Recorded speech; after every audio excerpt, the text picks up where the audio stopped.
Hello everybody! This is the Ship Modelers Library. Today I will show you one of the two volumes, The Ship of the Line by Brian Lavery. This is the development of the battle fleet 1650-1850.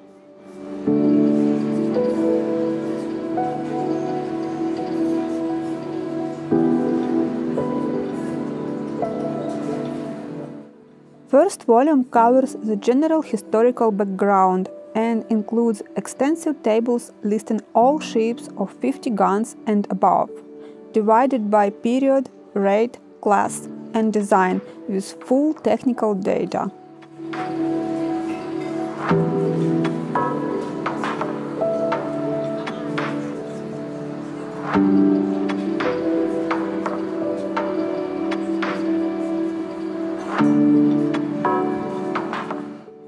Brian Lavery is one of a new generation of technical historians devoted to explain why developments take place rather than merely describing technological change.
Thank you for watching. Please comment down below your request for the next issue of the Ship Modelers library.